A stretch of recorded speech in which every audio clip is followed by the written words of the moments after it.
గోదావరి బనకచెర్లపై రాష్ట్ర ప్రభుత్వం నిర్లక్ష్యం సరికాదన్నారు మాజీ మంత్రి హరీష్ రావు. రాష్ట్రం వేసిన సూట్ను సుప్రీంకోర్టు డిస్మిస్ చేసిందన్నారు. 7 నెలల క్రితం రిట్ వేసినప్పుడు కూడా ఇదే పరిస్థితి ఎదురైందన్నారు. చంద్రబాబుకు రేవంత్ గురుదక్షిణ ఇస్తున్నారని మండిపడ్డారు హరీష్ రావు.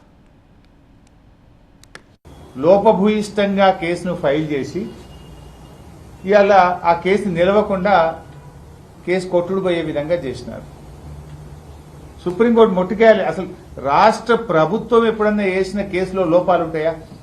లోపాలతో కూడినటువంటి సూట్ ఎందుకు వేశారు? రాష్ట్ర ప్రయోజనాలు కాపాడడంలో మీ వైఫల్యం కొట్టొచ్చినట్టు కనబడుతుంది. ఇది వైఫల్యం అనాలనా? ఇది ఉద్దేశపూర్వకంగా ఆంధ్రప్రదేశ్ కు జలాలు వదలడానికి, గోదావరి బనకచెర్ల ప్రాజెక్టు ముందుకు సాగడానికి మీ పరోక్ష సహకారం అనాలనా? ఇవాళ మీరు సమాధానం రాష్ట్ర ప్రజలకు చెప్పాలి. డ్రామా ఎట్లుందంటే నువ్వు కొట్టినట్టు చేయాలి, ఇది కానీ దెబ్బ తాకద్దు. నువ్వు అడిగినట్లే ఉండాలి కానీ ప్రాజెక్టు ఆగద్దు. రేవంత్ రెడ్డి అడిగినట్టే ఉంటుంది. ఆ కేసు నిలవది, ప్రాజెక్టు ఆడ ఆగదు, నడుస్తూనే ఉంటుంది. కొట్టినట్టే ఉండాలి కానీ దెబ్బ తాకద్దట. ఇవాళ ఆ డ్రామా ఆడుతూ ఉన్నారు.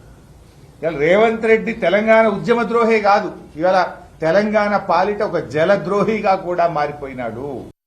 ఈ రోజు కూడా మీటింగ్ అయితా ఉంది. మన సెక్రటరీలు పోయింది.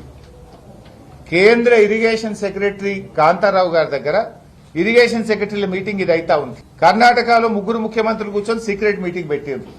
ఏం జరిగింది ఆ సీక్రెట్ మీటింగ్ లో? బయట పెట్టండి. కర్ణాటకలో 3 ముఖ్యమంత్రుల మీటింగ్ యొక్క ఎజెండా మినిట్స్ బయటకు రావాలి కదా. నువ్వు స్పష్టంగా ఇవాళ ఎక్స్పోజ్ అయినావు. టెండర్లు పూర్తయ్యేదాకా కోర్టుల కేసేయలే, రిట్ డిస్మిస్ అయిపోయింది, ఇవాళ సూటు డిస్మిస్ అయిపోయింది. నువ్వు అంతా దొంగచాటు వ్యవహారం చేస్తున్నావు, రాష్ట్ర ప్రయోజనాలకు దెబ్బతినే వ్యవహారం చేస్తున్నావు. మళ్ళా రేపో మాపో ఢిల్లీ పోయి నువ్వు అక్రమంగా నువ్వు ఒప్పందాలు చేసుకుంటే రాష్ట్రానికి నష్టం జరిగితే మాత్రం బీఆర్ఎస్ పార్టీ ఊరుకోదు. లాస్ట్ టైం ఏమో సూటు బూటేసుకొని పోయిండు ఉత్తమ్ కుమార్ రెడ్డి, అది ఆయనతో రిట్టు కొట్టుడు బీకింది. ఈసారి అటాంకలు పోలేగా. అంటే ఏంది అసలు? నువ్వు లాస్ట్ టైం సుప్రీంకోర్టు పోయిండు, సూటు బూటేసుకొని పోయిండు. ఈయన పోయిండు, ఆయన డామ్ అనేది అది రిట్టే కొట్టేసింది సుప్రీంకోర్టు. మరి ఇలా సూట్ వేసిండు. మరి సూట్కు మరి సూట్ వేసుకొని ఎందుకో పోలే, మరి పట్టించుకోలే, కనీసం రివ్యూ చేయలే.